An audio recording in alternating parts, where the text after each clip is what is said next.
स्वागत है सभी दोस्तों का कैसे इस टेक्निकल पर।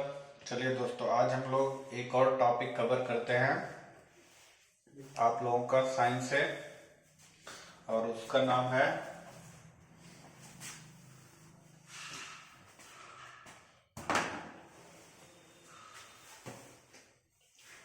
ऑक्सीकरण संख्या। ऑक्सीकरण संख्या, ओके। ऑक्सीकरण संख्या ज्ञात करना। तो ऑक्सीकरण संख्या हम लोग कैसे ज्ञात करेंगे?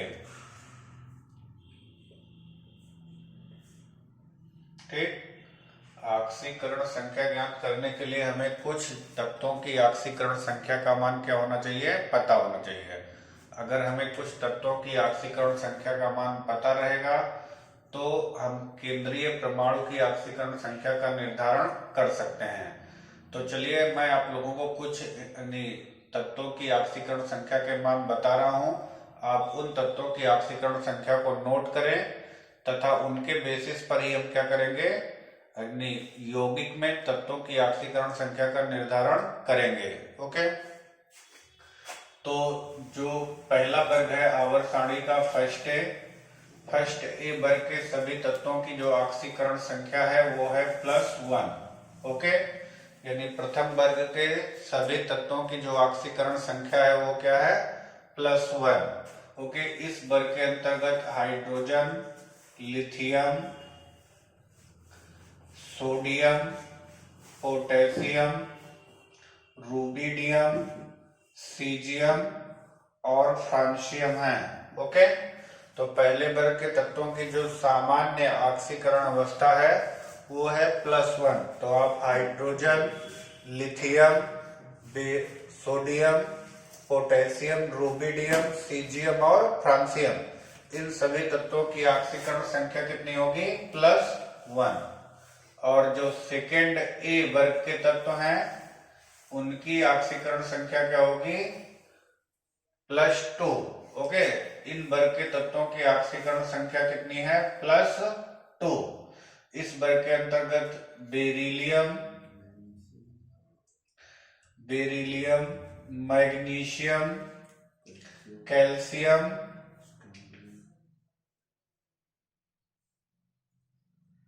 स्कैंडियम, बेरियम और रेडियम।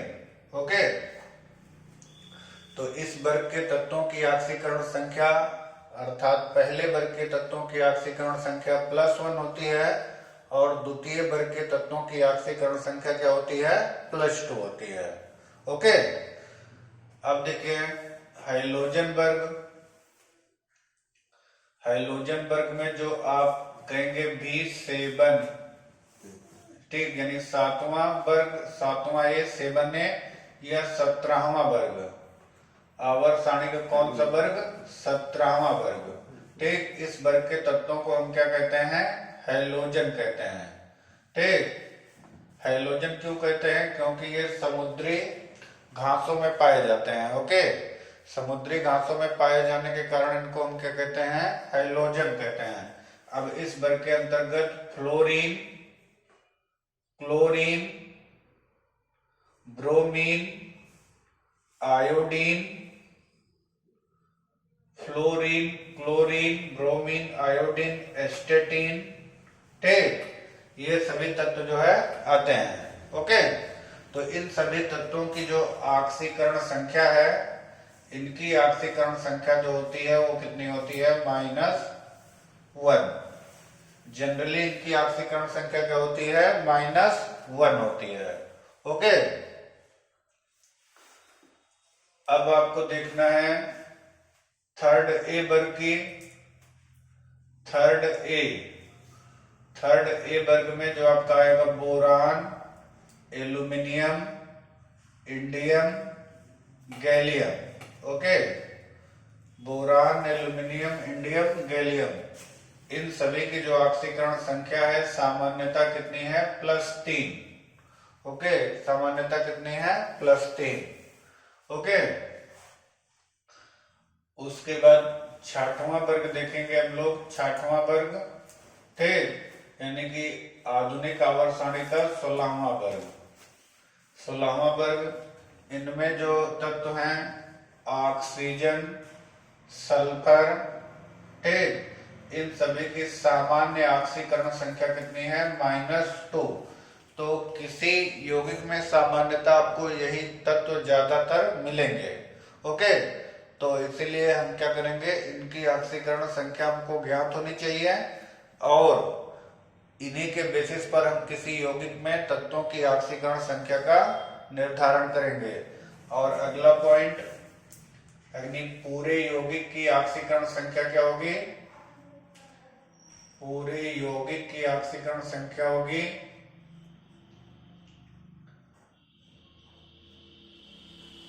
ऑक्सीकरण संख्या, पूरे यौगिक की ऑक्सीकरण संख्या होगी 0। जैसे कि H2SO4 पूरे यौगिक की ऑक्सीकरण संख्या निकालना चाहेंगे तो क्या होगी? 0 होगी। ठीक, किसी पूरे कंपाउंड की या पूरे यौगिक की ऑक्सीकरण संख्या क्या होती है?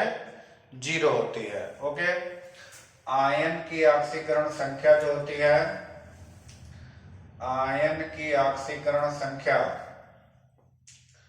आयन की ऑक्सीकरण संख्या, आयन की ऑक्सीकरण संख्या जो होती है उस पर उपस्थित आवेश, उस पर उपस्थित आवेश, ठीक, उस पर उपस्थित आवेश। ओके, ठीक, आयन की ऑक्सीकरण संख्या जो होती है उस पर उपस्थित आवेश होती है। ठीक, जैसे मान लेते हैं कि SO4 डबल माइनस की ऑक्सीकरण संख्या आपसे पूछेगा, ऑक्सीडेशन नंबर आपसे पूछेगा, ऑक्सीकरण संख्या, तो आप बताएंगे -2, यानी इसकी ऑक्सीकरण संख्या, ऑक्सीडेशन नंबर इसका कितना है? -2, क्योंकि इस पर आवेश कितना है? -2। Na+ की ऑक्सीकरण संख्या, तो इसकी ऑक्सीकरण संख्या कितनी है? +1 है। ओके, तो इस बेसिक जो रूल बताया गया आपको, इस रूल का उपयोग करके आप क्या कर सकते हैं? किसी यौगिक में किसी तत्व की ऑक्सीकरण संख्या का निर्धारण कर सकते हैं। ओके, इस यौगिक में जो है किसी तत्व की ऑक्सीकरण संख्या का निर्धारण आप कर सकते हैं। Okay, clear? क्लियर? चलिए आगे देखते हैं। अब हम लोग आगे देखते हैं, इसी के बेसिस में यौगिक की ऑक्सीकरण संख्या का निर्धारण करेंगे। ठीक, चलिए आगे बढ़ते हैं।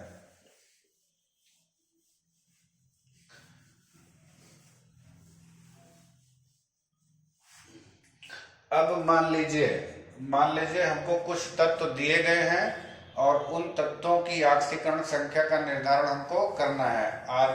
आरबी, एनटीपीसी और किसी भी एग्जाम में इसके बिसाइड आपको क्लास 11 और 12 के लिए भी ये क्या है? बहुत ही इंपॉर्टेंट है।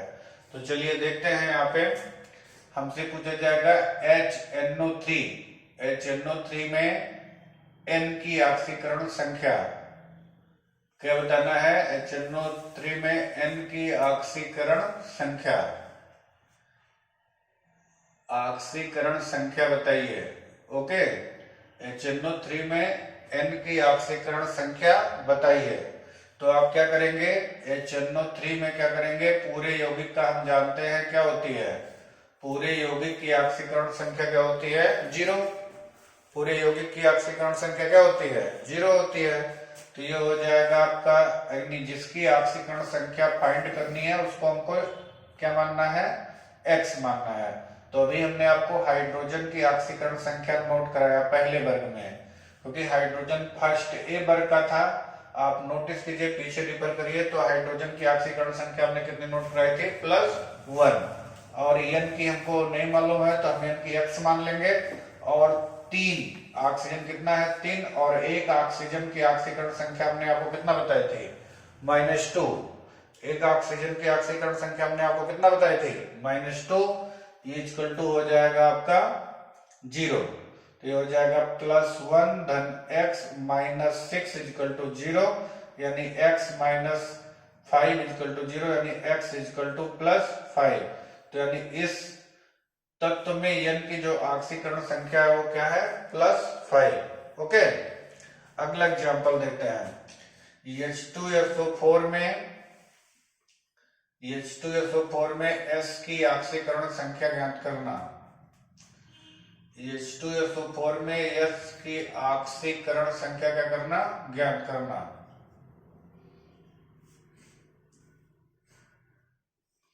अब आपको पूरे H2SO4 की ऑक्सीकरण संख्या को क्या करना है, 0 करना है।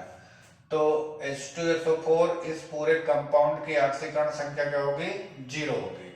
ओके, तो हम क्या करेंगे, हमें जिसका जिसका मालूम है, सामान्यतः हमें H का मालूम है तो 2H है तो 2 इंटू +1 और S का क्या होगा, X होगा।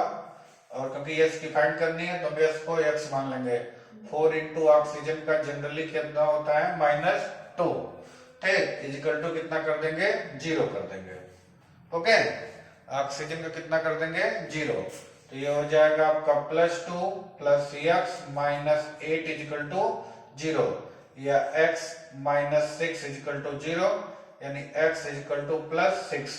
तो इस कंपाउंड में S की जो ऑक्सीकरण संख्या है वो कितनी आ गई है, +6। इस कंपाउंड में X की ऑक्सीकरण संख्या क्या आ गई है, +6। ओके, अब देखते हैं CH4 में C की ऑक्सीकरण संख्या। C की ऑक्सीकरण संख्या, ओके, CH4 में C की ऑक्सीकरण संख्या। तो हमको पता लगेगा यहाँ पे C की हमको ज्ञात करना है तो C की हम x मानेंगे। H4 में हम जानते हैं 4 इंटू कितना होगा, +1 इक्वल टू 0 यानी x + 4 इक्वल टू 0 और x इक्वल टू -4। तो C की ऑक्सीकरण संख्या इसमें कितनी है, -4 है। ओके, चलिए और एक एग्जांपल लेते हैं, और एक एग्जांपल लेकर आपको समझाते हैं बच्चों।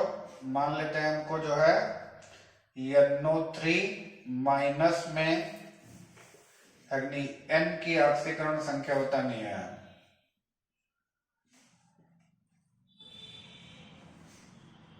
ओके, NO3 में N की ऑक्सीकरण संख्या आपको बतानी है। तो जिसका हमने आपको बताया, जिसकी ऑक्सीकरण संख्या हमको ज्ञात करनी है उसको x मान लीजिए। तो N की ऑक्सीकरण संख्या हम क्या मान लेंगे, x।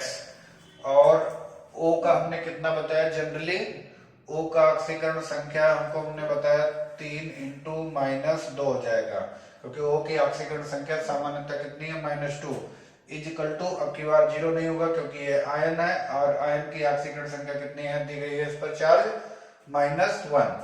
तो इक्वल टू हो जाएगा x - 6 equal to -1, x equal to -1 और +6 यानी हो जाएगा x equal to +5। Okay, x equal to क्या हो जाएगा, +5। ये N की ऑक्सीकरण संख्या आ गई किसमें, NO3- में। अगला एग्जांपल देखते हैं, OF2 में O की, OF2 में O की। अब चूंकि हमें O की पूछ रहा है तो O का हम क्या मानेंगे, O का मान लेंगे x और F का होता है, हम जानते हैं -1। F का हमने आपको कितना बताया है, -1, ठीक। तो इक्वल टू हो जाएगा आपका 0 और ये हो जाएगा x plus, sorry x -2 equal to 0 और x इक्वल टू +2। ओके, तो इसमें O की ऑक्सीकरण संख्या क्या आ गई है, +2, ठीक। तो इस प्रकार से हमने आपको कई एग्जाम्पल दिए ऑक्सीकरण संख्या ज्ञात करने के लिए। एक दो और एग्जाम्पल देके मैं आपको समझा रहा हूं कि किस तरीके से आप ऑक्सीकरण संख्या को आसानी से ज्ञात कर सकते हैं। आपका 1 नंबर एकदम मस्ट है आपका। चलिए देखिए, यहाँ पर आगे समझाते हैं आपको।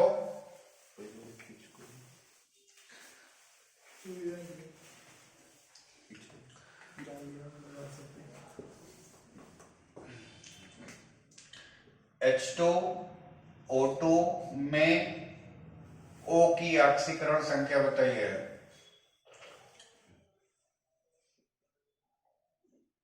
ठीक, O की ऑक्सीकरण संख्या।